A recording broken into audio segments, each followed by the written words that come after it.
দর্শক, আমরা আছি এই মুহূর্তে চান্দিনার মহিচাইল হারালদাল গ্রামে। আপনারা জানেন গত 2 দিন আগে চান্দিনার গল্লা ইউনিয়ন হোসেনপুর গ্রামে সাবিনা নামের যে গৃহবধূকে হত্যা করা হয়েছিল, সেই সাবিনার বাপের বাড়িতে আপনারা দেখছেন। এটা হচ্ছে সাবিনার বড় মেয়ে, তার হচ্ছে 10 বছর এবং আজকে প্রায় 2 দিন হয়ে গিয়েছে। এই পরিবারের সাবিনার মাও কিন্তু এখন সেই শোকের যে ছায়া, সেই শোকের ছায়া কিন্তু শেষ হয়নি। আমরা ইতিমধ্যে তাদের বাড়িতে এসেছি, আপনাদেরকে বিভিন্ন আপডেট দেওয়ার চেষ্টা করেছি এবং আমরা যতটুকু জানি যে এই মামলার যিনি 1 নম্বর আসামি সাবিনার স্বামী, তাকে কিন্তু গ্রেফতার করা হয়েছিল, তবে 2 নম্বর 3 নম্বর আসামি এখনো গ্রেফতার হয়নি। আচ্ছা, আমি যদি তোমার কাছে একটু জানি, তোমার আব্বুর সাথে কি তোমার আম্মুর পারিবারিকভাবে ঝগড়া হতো সবসময়? এখন তোমার কি মনে হয় যে হত্যার সাথে কারা কারা থাকতে পারে বলে মনে করো?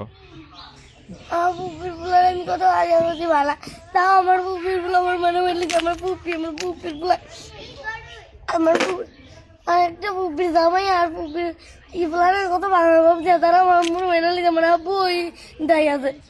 মানে সাথে কি তোমার ফুপির ছেলেবেলা এই তোমাদের আম্মুর সাথে সমস্যা হতো পারিবারিক ভাবে?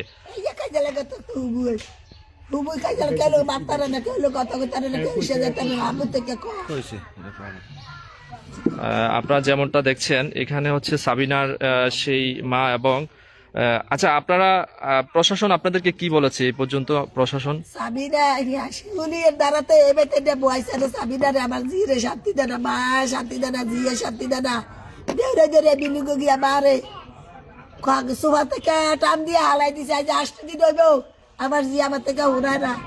এরপরে 5 মাসে বাইরে ভর্তি করেছেন। হুজুর বউ কইছে আপনারা কি আগুনে হালাই আসছেন? সাবিনারে ধরে ধরে হুবুরা বাহারে হুবুরা দৌড়াইয়ে নরসের ভূতে দৌড়াইছে। নরসের ভূতে কইতেছে তুই আমার হাই, তো নরসেরে কইছে আমার যদি হাই হইয়া থাকে আপনার বলো আপনার হাই, এটা উত্তর দিছে। আচ্ছা, আপনারা যেটা শুনছি পারিবারিক অনেক ঝামেলা ছিল, সেই ঝামেলার জের ধরে সাবিনা নামের যে গৃহবধূ তাকে হত্যা করা হয়েছিল। তবে সাবিনার পরিবারের পক্ষ থেকে অভিযোগ করা হয়েছে তাদের সাথে তাদের ফ্যামিলির সাবিনার যেই ননদ এবং এরপরে কইছে আমার জি যদি এবে তাহে এতগো বাতিজি বিয়া দিত তো না, এতগো বাতিজিরে জায়গা জমি সব দিয়া লাগবো। সাবিনার জীবুতরে জায়গা জমি দিব না, সাবিনার জিরে এবে জায়গা দিত না। আচ্ছা, আমি যদি তোমার কাছে জানি, তুমি ওই হত্যার দিন কোথায় ছিলে? মাদ্রাসায় ছিল? মাদ্রাসায় পড়ো এখন? তোমার আম্মুর হত্যার কি তুমি বিচার চাও? দর্শক, আপনারা জানেন যে এই 10 বছর এবং বাচ্চাটার বয়স ছিল কত? 6 বছর ছেলে বাচ্চা ছিল। সেই ছেলে বাচ্চা এবং এই মেয়ে বাচ্চাটি ছিল গৃহবধূ যে সাবিনার, তাদেরকে নির্মম ভাবে কিন্তু সাবিনাকে হত্যা করেছে। আপনারা বিভিন্ন মিডিয়াতে দেখেছেন এবং আমরা আপনাদেরকে দেখানোর চেষ্টা করেছিলাম। তবে এই হত্যার প্রতিবাদ জানাচ্ছি এবং যারা সচেতন মহল আছেন তারাও কিন্তু এই ধরনের নির্মম ভাবে যে হত্যা, সেই হত্যার প্রতিবাদ জানাচ্ছে এবং আইন শৃঙ্খলা বাহিনী যারা আছে তারা যেন অবশ্যই দ্রুত এই হত্যার জন্য যে যারা এই ঘটনা ঘটিয়েছে তদন্ত সাপেক্ষে তাদেরকে দ্রুত গ্রেপ্তার করে। আমরা দেখছি এখনো যেই শোকের মাতম কিন্তু চলছে এই চান্দিনার মহিচাইল হারালদাল গ্রামে। আমরা যদি আপনার সাথে একটু কথা বলি, আপনি তো এই ওয়ার্ডের মেম্বার। আচ্ছা, এই হত্যার সাথে যারা জড়িত ছিল পুলিশ কি এখনো তাদেরকে সবাইকে গ্রেপ্তার করেছে কিনা? না, একজন গ্রেপ্তার হয়েছে 1 নম্বর আসামি, আর 1, 2 এটি হন 3 এটি হন ধরা হয়েছে না। তারপরে নেকলামি চলতে আছে। আপনারা এখন কি চান? এই যে হত্যা হয়েছে, সত্য বিচার চাই যে এটার যে পরিকল্পনাভাবে তারা এই মেয়েটার মারছে, এটার আমরা সত্য বিচার চাই যে তাদের এই বিচারটা হোক। দর্শক, আমরা এখানে অনেক সচেতন মহল এবং অনেকের সাথে কথা বলেছি, তারা সবাই চান যে এই ধরনের যে ঘটনা যদি এই ধরনের প্রশ্রয় পেয়ে যায় তাহলে দিন দিন এই ধরনের ঘটনা কিন্তু আমাদের সমাজে ঘটতেই থাকবে। এই যে আজকে একটি গৃহবধূ ফুটফুটে 2টা বাচ্চা রেখে তারা কিন্তু সে চলে গিয়েছে, তবে এই বাচ্চাদের ভবিষ্যৎ কি হবে, বাচ্চাদের কে দেখবে, সেই চিন্তা কিন্তু কারো মাথায় যদি থাকতো তাহলে এই ধরনের ঘটনা ঘটতো না। আপনারা হয়তো দেখেছেন সামাজিক যোগাযোগ মাধ্যমে আমরা এই হত্যার সাথে কিন্তু যারা জড়িত তাদের জন্য যে ব্যবস্থা, প্রশাসনিক যে ব্যবস্থা, সেই ব্যবস্থার জন্য ইতিমধ্যে তার ফ্যামিলি কিন্তু একটি বাদী হয়ে একটি মামলা করেছে এবং সেই মামলার যারা আসামি আছে তাদেরকে আইনের তদন্ত সাপেক্ষে যেন গ্রেপ্তার করা হয় এবং সর্বোচ্চ শাস্তিটুকু দেওয়া হয়, তাহলে এই ধরনের যে ঘটনা তাহলে আমাদের দেশ থেকে কমবে বলে মনে করেন। এবং চান্দিনা উপজেলা প্রশাসনের প্রতি আকুল আবেদন জানাচ্ছেন তার ফ্যামিলি এই ছোট বাচ্চাদের দিকে চেয়ে যেন এবং সঠিক এবং সুষ্ঠু সুন্দর